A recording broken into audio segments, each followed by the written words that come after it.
Before we get into this episode, I have a couple things I need to talk to you about real quick. One is we are in the middle of June. Can you believe it? Halfway through the year already. And our pilgrimage is coming up. Father Matthew and I are going to Italy September 29th, and we would like you all to come with us. So go to our website, freshcatholic.com, and check out all the itinerary and contact us, and let's get going on that trip. In the show notes, there's also a link that says Italy trip link. Click on that and it'll give you all the info. But it's coming up quick. And if you don't go on that Jubilee trip this year, you're going to be really sad little Catholics. So check it out. Come with us, won't you? Also, I'm going to start a series this summer that'll go through the whole summer time, and it will be conversion stories. And so if you have a good conversion story, reach out to me, Lori@freshcatholic.com, and let's see if we can get you on the show. It'll be 8 weeks, and that'll carry us through the summer. So I hope to hear from you. And now let's get to our episode.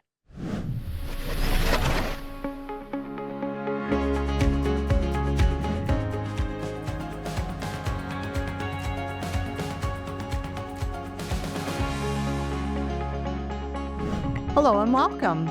I'm Lori Balderas, and I'm so happy you're here. Well, today I'm doing an episode on Father's Day because Father's Day is coming up this weekend. So I have to honor the fathers. I gave the mothers a whole episode, so it's Father's time. And if you're not watching on YouTube, you can't see that I'm wearing a very sporty jacket in honor of fathers. I'm trying to look like a sporty, baseball type girl.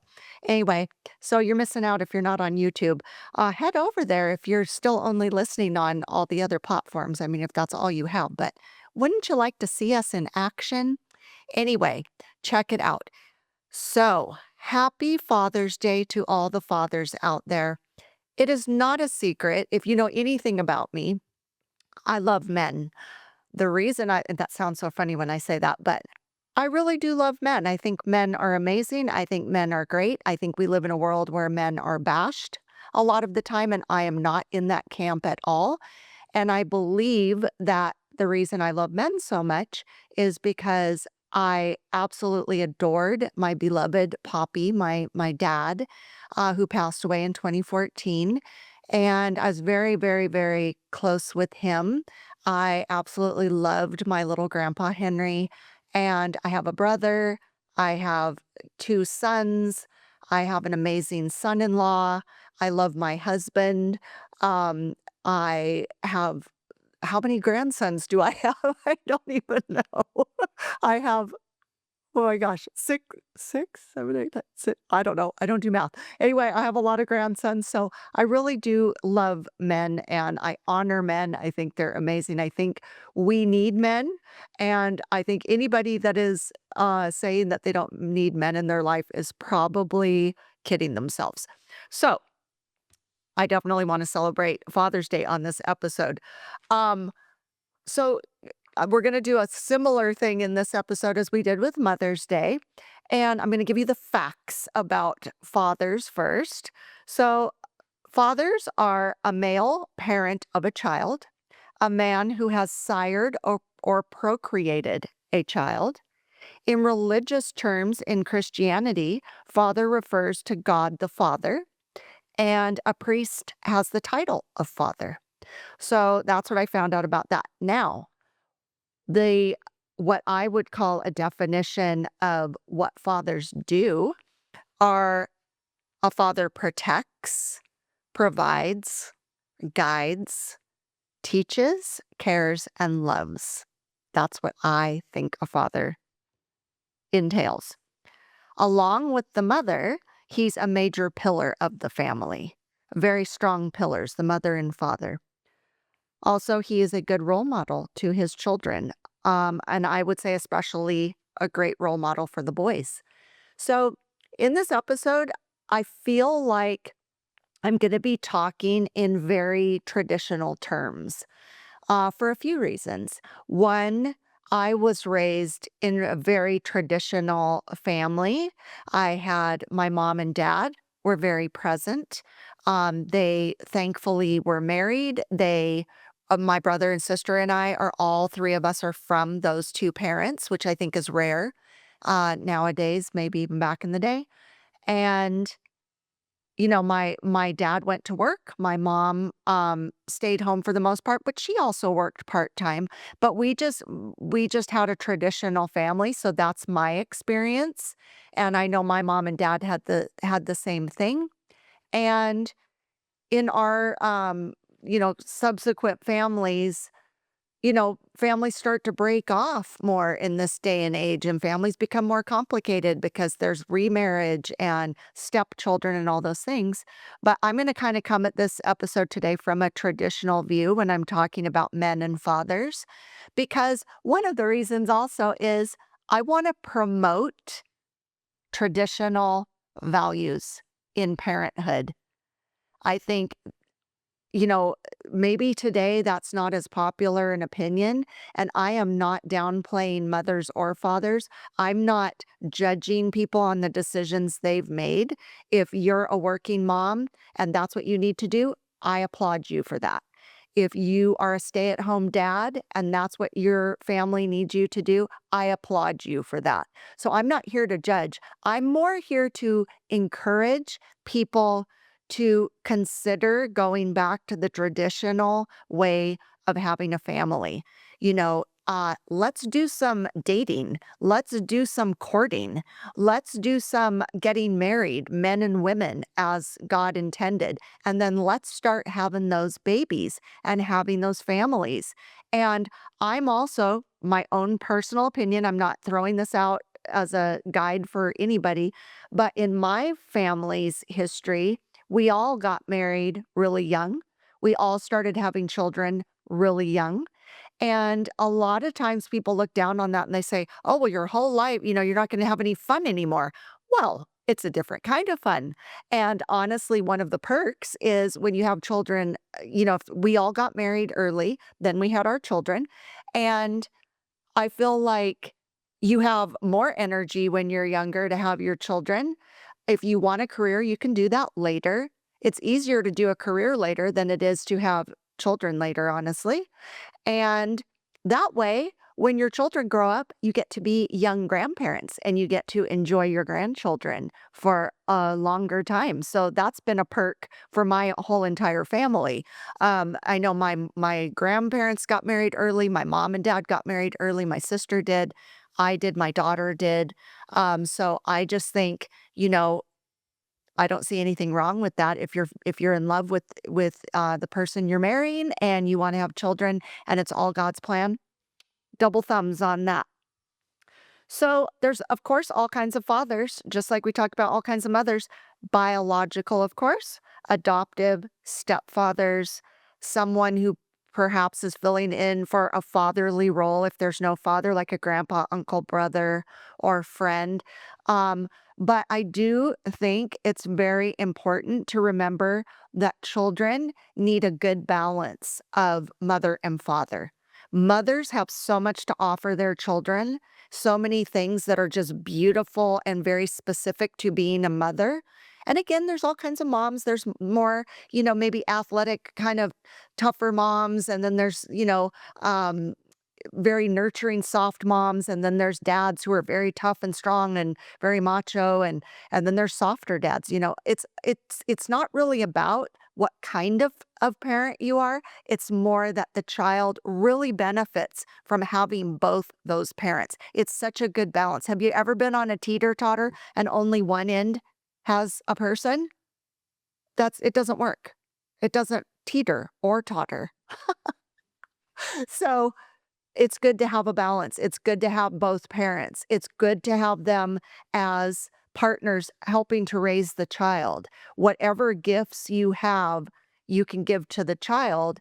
But it is good to have, like, girls should have their mother as a role model. Boys should have their dad as a role model. And then you can kind of, let's call it cross pollinate, and I'm all for both parents teaching the opposite sex. I spent a lot of time with my boys. They were more on the artsy side. My daughter was more athletic. She spent a lot of time with her dad, but she's very girly. She's very much a girl, very much a woman. And my boys, they spent time with their dad, um, some more than others, but they ended up, getting some traits from him. And then they had, a more you know, um, softer side to them, which I think is beautiful. I think it's good to be well-rounded. So those are some things about fathers. I think typically, back in the day, the dad went to work and provided for the whole family, and the mom stayed home and nurtured the children. But like I said before, it's whatever works in your family. I know my brother stayed home with his son when his wife was she was a nurse, and she would be a nurse, and he would stay home with his son. So I think whatever works for your family, but again, there needs to be that really good balance in order to raise good, healthy children who have lots of interests, who know that their parents are there loving them, who know that they can count on both of their parents. I think that's really important.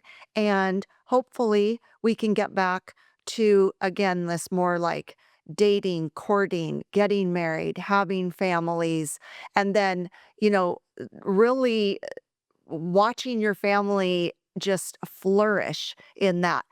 There's a family we have at our church that I happen to be the wedding coordinator on their wedding, and they're both sides of their family are very prominent in our church.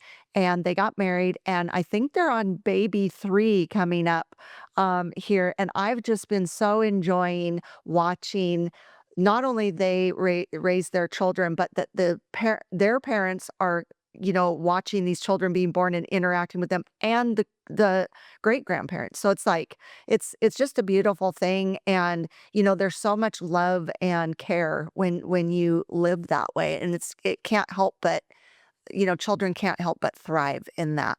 So that's what I have to say about um just the basics of fatherhood. And I'm going to take a quick break, and when we come back, we're going to talk about some of the challenges that fathers have. We'll be right back. Have you ever wanted to witness the miraculous and walk where saints have walked? This is your chance. Join me, Lori Balderas, host of Fresh Catholic Podcast, and Father Matthew Miguel, as we walk with you through Italy's most sacred sites. From the Eucharistic miracles of Lanciano and Orvieto to the peace of Assisi, your heart will be transformed by these extraordinary moments of grace. You'll walk the hallowed streets of Rome, step into the history of the Vatican, and witness the places where faith has flourished for centuries. Each stop deepens your journey. Each miracle renews your soul. We invite you to join us on an unforgettable, life-changing experience. Join us and let your faith come alive in Italy. And we're back.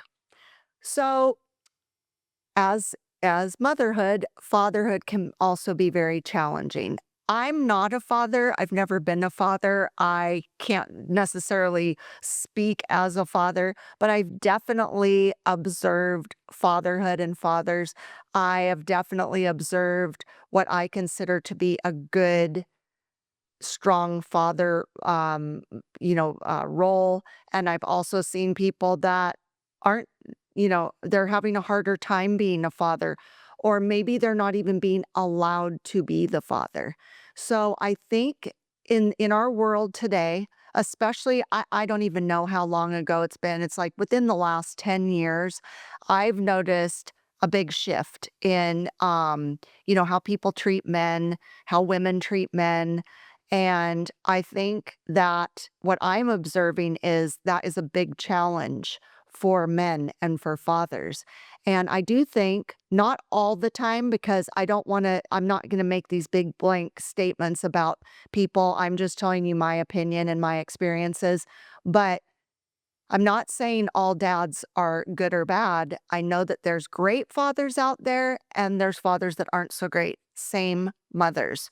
But I think that for one reason or another, sometimes fathers don't get to spend very much time with their children. I think back in the day, the fathers were out working all the time and they were providing for their family. Their family was fine and safe at home with the mother, but the father was working a lot. And so maybe they didn't get to spend as much time with the children. Or maybe the father has been excluded from the child's life. I think that's happening a lot. And both of those are not just bad for the father, but they're especially bad for the child because, again, the child needs both father and mother. They need a good balance. They need that father present. And so I think we're living in a society today that I'm hearing and seeing a lot of evidence that women, for some reason, think that they can just have these children without men. And because there's ways now to have children where you just go into the lab and you get inseminated or you have, a surrogate or all these different ways to get pregnant now, they think, well, we don't need a man. We can just have the baby, but we don't need to have the man. And I think they think that's a good idea. And I think maybe on the surface, it seems like, wow, I won't have the trauma. I won't have like relationship issues. I can have my way. I get the child all to myself. I don't have to ask permission for anything. I don't have to share my child. Well, I think that is quite ridiculous, actually. I think that if these women are thinking that, it's maybe going to be okay in the short term, but in the long term, that's not going to be okay. That's not going to work out. And like if you break up, let's say have these children and you get a divorce and you break up, which is very common these days, then they have 2 households, and then we have hopefully mom and dad aren't bashing the other parent while the child is with the other parent. That would be horrible, that's confusing to the child, that's not okay to do that, to the children because it makes them torn, they're not quite sure. They really need both parents to be still a loving team for the child, even if they can't stay married, which I'm not promoting here. I definitely am a big promoter of getting married, staying married. If you've broken up, try to work it out, try to get back together, and if you can't do that and you have to stay separated or divorced, you really should make a conscious effort to get along and be peaceful and be supportive of the other parent for your child. And most of the time, the dad is the one that gets the axe and gets kicked to the curb. And I just don't think that's fair. Again, I don't know everybody's circumstances. I'm not making a big blanket statement. I'm just saying I'm noticing that there's very superficial, frivolous reasons that women are eliminating men from their lives. And God made us very specifically to be together in the marital bed after marriage to procreate children. That's what we're made for. And so men are vital. And no, we don't always get along. And no, we're not the same. And no, what was it called? Men are from Mars, women are from Venus. I think that there's a lot of truth in that. And we have to learn that. Like, hear me out on this. Let's say you're a woman and you have a little boy with your, hopefully your husband, and you start being at odds with your husband and you're bashing him and putting him down because he's a man. What kind of message do you think that's giving to your little boy? He's your little boy. You want him to turn into an amazing man so that he could be an amazing husband and an amazing father. If you're bashing his dad and putting men down constantly around him, he's going to think, well, I'm a boy. I'm going to be a man. Do you think that about me, mommy? You don't want that. You don't want that at all. Same men don't talk down about women because especially if you have a daughter, and also vice versa. It's like Women, you want your boys to be good men. Men, you want your girls to be good women. But you also want your boys to treat women responsibly and respectfully. And I like my daughter to treat men with respect. I like her to, be supportive of them. And so I think this is a big problem we're having in our world, and it's being allowed to just kind of happen. And consequently, it's been this vicious circle. So men are being eliminated from boys' lives, and then the boys are acting out. They're committing crimes. Mom is too soft, typically. When a boy is getting in trouble and dad's not there to lay down the hammer, they're getting in worse trouble and mom's being too soft, typically. Not always, but typically. That's not working. They've done studies. They're finding that, boys are struggling in many ways. And I'm a mother of boys. I love boys. I have these grandsons. I want all my boys in my family and all my men in my family to feel loved and valued. I don't want them to act out. I don't want them to feel like they're not worth it. I don't think that's good for any of us in our society at all. And women, yeah, you can probably take care of a baby for a while by yourself, but that's not how it's meant to be. Now, of course, if your spouse passes away, then you have your family and friends around you to help you raise the child. But you should probably find a male role model to help them to balance that out. I just think that's smart. And that's how it was meant to be. And I'm going to go with God's plan on that because his way is the best way. So hang on, just checking my notes. I want to make sure I'm going to talk about what I want to. Um, Sometimes also I think dads are labeled as too strict or too hard. And I know a lot of people that are like my age or older, and they look back and they kind of might not have the best memories of their dads because their dads were very strict. And the dads were definitely around, but they were very strict. And sometimes, children have a bad response to that, like, oh, my dad, he was so tough. He was so this and that. But I think, again, that's kind of a dad thing is to be firm, to be the head of the family, to lay down the law, to have the rules. And mom typically is a little more, soft and nurturing, but sometimes I've seen it reversed too. But, look back and try to look at your parents as you get older as why were they doing what they were doing? Why were they laying down those certain rules and certain laws to our family? Was it to be mean? Was it to be strict and just like relentlessly so? Probably not. Now, I know there's people out there that have had abusive relationships growing up, and I'm so sorry about that. And that's not what I'm talking about here. I recognize that. I understand it. And I am sorry that that was your experience because that's not okay. It's never okay. So I just want to clarify that. But most of the time, parents have rules and guidelines for the child's safety and well-being, and they want to be sure that they're thriving in the world and that they make it. We want to keep our children safe, and you can't do that if your life is just chaos and no rules. That doesn't work. It just doesn't. Um, so I do think that we are in a problem with, like I say, women who are downgrading men. Um, I used to have a business where I would go into women's homes and sell merchandise. And I was, would go in to do my job. But other than that, I was pretty much a fly on the wall.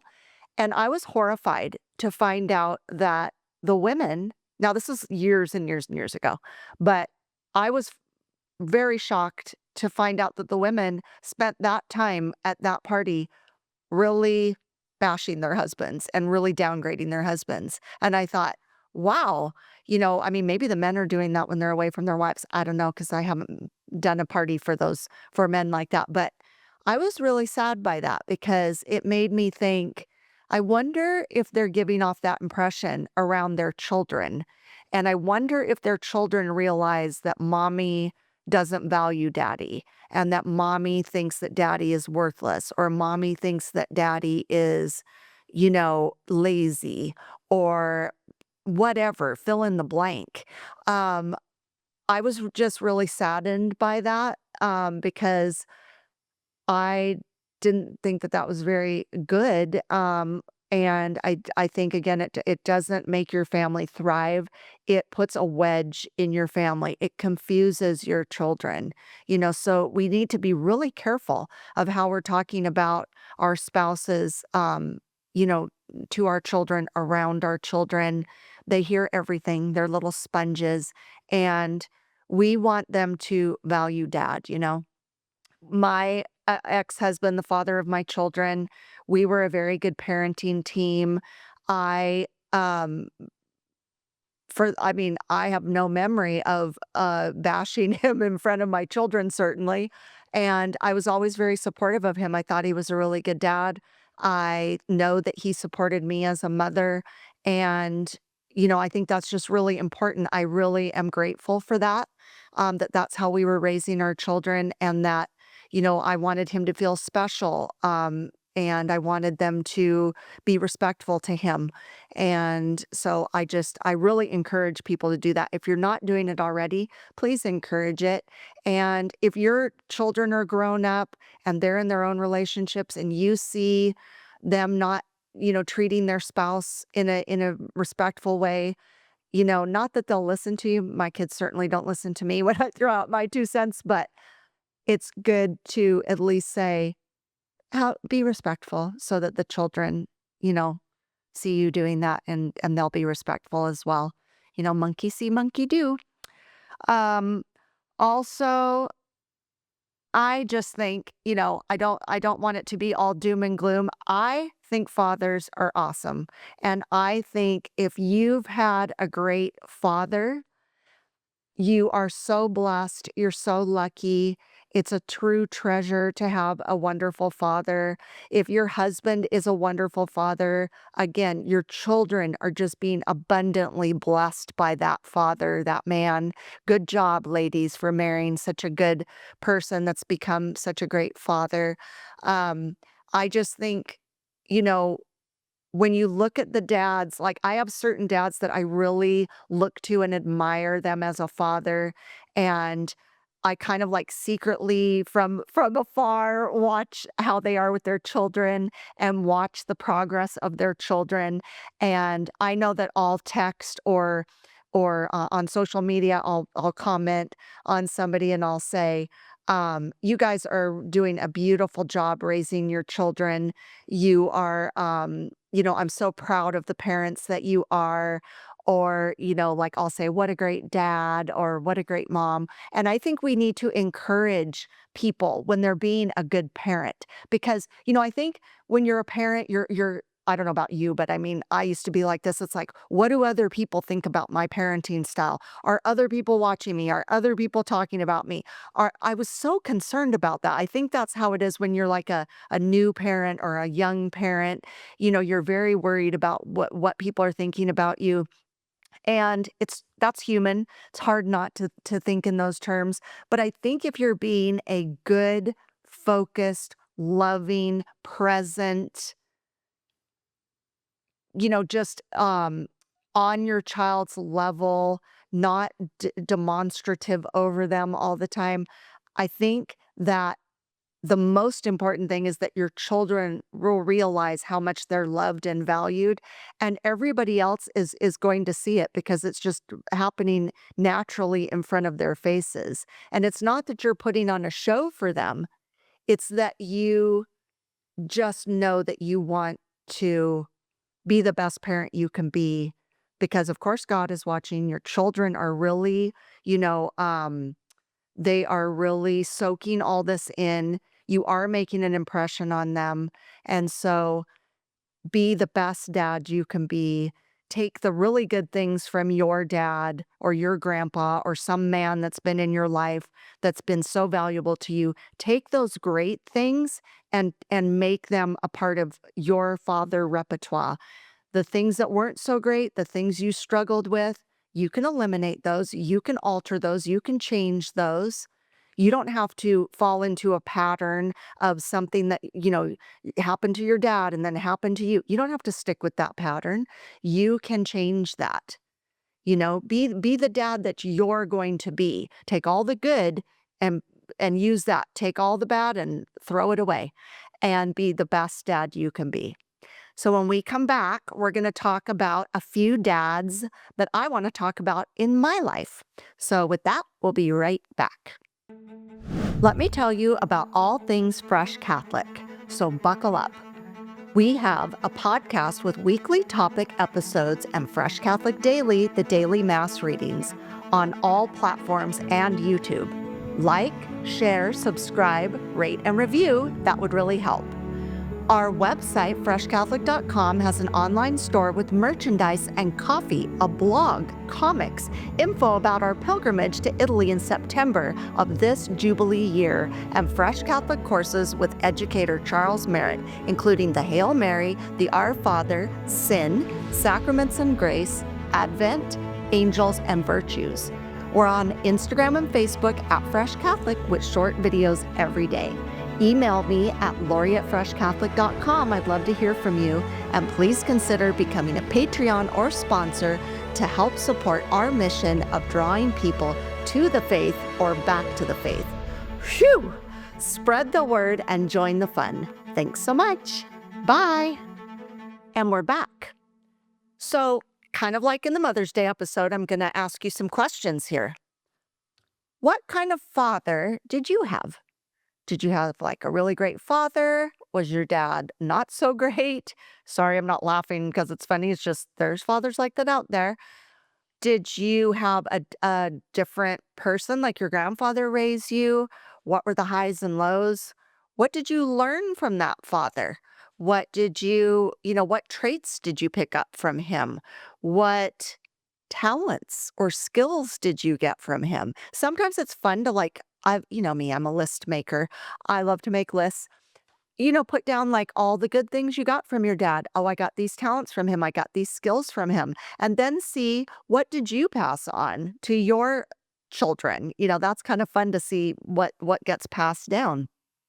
What personality traits did you get from your dad? I think those are always fun.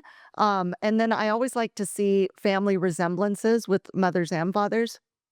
What physical traits did you get from your parents? I think that's really fun. So I have these different father people in my life that I would like to highlight in this episode because I highlighted some mothers in my Mother's Day episode. So I'm going to tell you what kind of fathers these gentlemen are in my life. So my husband, Simon Balderas, who's my producer as well, Simon is in my opinion, a very unique father. He is very creative. He's very soft and kind, and he's not forceful or anything. I would say he's very flexible is a nice word for it because, you know, I think he wants to really be loving and kind to his children, and I think that's absolutely beautiful.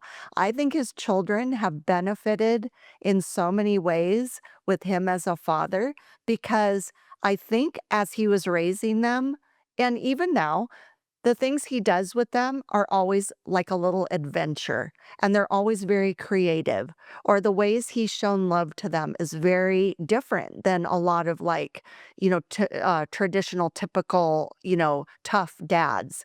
And like he would tell them stories, he would write stories for them and say them, he would illustrate things. He likes to cook and bake. And so, like, he'll do things like that with his children. He definitely likes movies. They've watched all sorts of movies. Some of them maybe not so appropriate. I know that they have told him later, wow, that movie really scared me to death. And, he's like, really? He gave them a very good overview of movies, which I personally love too. I think that's a really good thing for your children.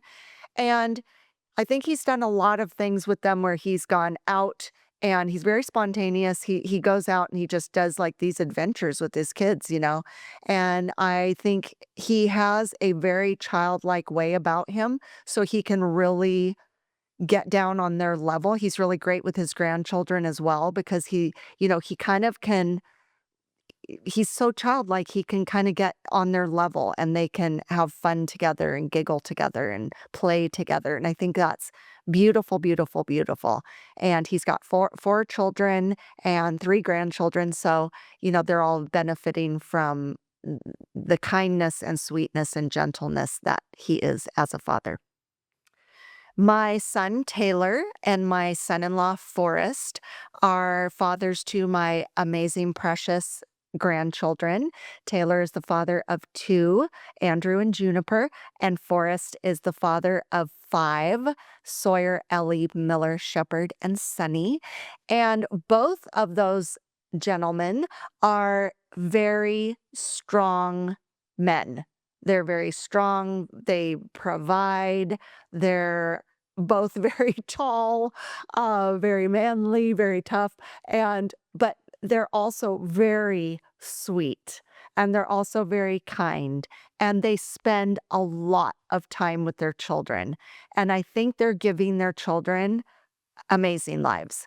I don't get to spend that much time with my son and my 2 grandchildren, and my daughter-in-law because they live in another state, but when I see photos of what they're doing, they are living just a beautiful life, and they go camping, and they go to the zoo, and they play at the park, and, um, I know my son loves to play video games, with his little boy and play Legos, and so I think, my son had kind of a rough childhood, so it pleases me to know, and my heart is bursting with just gratitude to the Lord that he has provided Taylor with these 2 children so that he can kind of relive childhood through their eyes, and, um, it just makes me so grateful, that he's been given that opportunity to do that because I just see the joy in his eyes almost more than theirs, which is just a beautiful thing to behold. And my son-in-law, Forrest, he really is providing a fun, active life over at their house. He built them a skateboard ramp, and one of my grandsons loves to ride motorcycles, and he built him jumps, for his motorcycle. My other grandson's building a car because Forrest knows how to do that. So they're living a good, strong life like the boys. He's raising those 3 boys to be really, strong and very boy-centered. And then he's got 2 daughters, and he's very sweet with those 2 daughters and very supportive of them, and I love it nothing more than when I hear him call my granddaughter Lovey. That's just the cutest thing. He's just this big, tall giant of a man, and he's got these little daughters, so, I'm so happy that they're being such great dads. I'm just so happy my daughter, uh married Forrest, and my I'm so happy that, Taylor married Chloe, and we have all these grandchildren. Um, then, of course, the cream of the crop was my dad. So, there was just no better dad than my dad, and, he He was around a lot because he was a teacher, so I got to spend a lot of time with him alone. My brother and sister are much older, so I was, around, like, they were off doing their own thing, and my dad would be home early in the like, mid-afternoon, and also, every weekend he was home, whole summer home, and I just had a grand old time with my dad. I did all kinds of things with him, and some of my favorite memories of him, he was very hands-on, very intelligent because he was a teacher, world traveler, loved peoples of all cultures, and we used to swim a lot together, play tennis every day. We would ride our bikes together. We would play ping pong. Um, we would play pool together. I had my own pool cue. He taught me sign language and we would do that together. And we would just have the best time, and I got a lot of traits from him. I definitely get my temper from him, hot Italian temper, and I'm very passionate. I get that from him. I'm very straightforward and honest. I am a realist. I think, I can see the reality of things from him. And I am more organized because of him. And he was just a force. He was an absolute force, and he really impacted many people's lives, not just our family, but many people. He was a father figure to many, many men. I hear from them still to this day. He was a Boy Scout leader and executive, and a lot of those boys back in the day, back in the 50s and 60s, were without fathers, and he was their role model. And he definitely is a fantastic grandfather. All of his grandchildren adore him, and his great grandchildren didn't know him, unfortunately, but he wrote a book, so we're lucky about that because that lives on. But he just was an amazing dad. He was so protective of me. He really was interested in what I was doing. He wanted the best for me. He would never let anything happen to me. Um, he just watched out for me. I just had just the best relationship with him ever. And I'm so blessed in that because I do know some people have a hard time with their dad. And when he passed away, a part of my heart broke.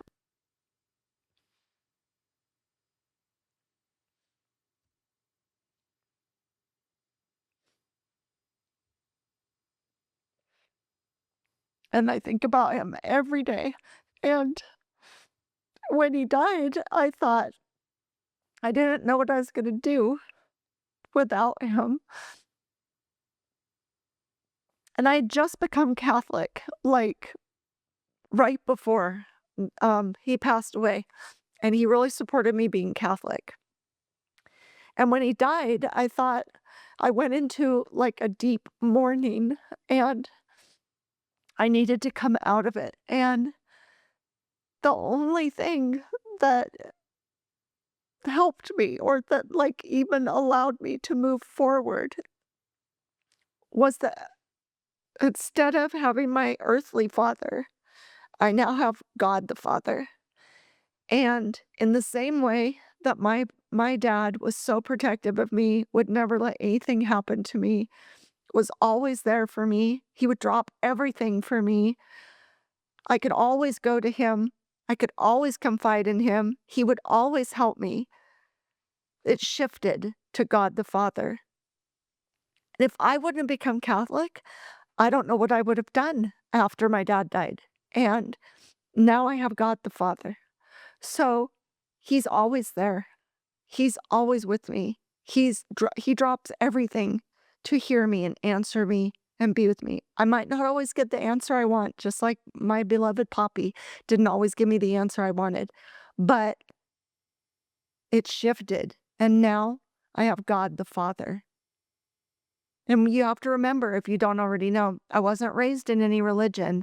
I was Christian, just Protestant Christian for a while, but I didn't have that relationship with God the Father or Jesus.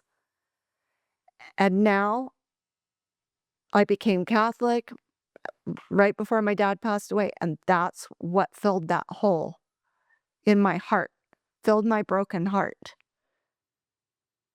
Without without God, without this faith I have, I would not be doing well. I would not. So if you're out there and you've lost your father in one way or another, or you don't have a father, or you've never had a father around, or your father's passed away, know that you have God the Father. Also, you can reach out to your priest. Look at him as a father figure, maybe. Or maybe a deacon at your church. Look at him as a father figure, maybe. But know that God is with you always. He's in your heart, He's in your soul, He's there for you. He is going to be your very steady father. Just know that. It's so comforting. It's really helped me. It's really comforted me. So I almost made it through that whole episode without crying. But anytime I talk about my dad, I'm just a weepy mess because I loved him so much and I miss him so much. But I know that I have God the Father in my life, in my heart, now and always. Amen. Alleluia. Praise the Lord. So I hope all you fathers have a wonderful Father's Day, a blessed Father's Day. I hope you are treated like the king that you are. And all you that are listening that have fathers or you are married, and you have the father of your children, please, please, please make them feel special, make them feel valuable. It's only going to benefit you, him, and your children and grandchildren. So have a wonderful week this week, fathers, and a happy, wonderful Father's Day. Thank you for coming today. Thank you. Love you.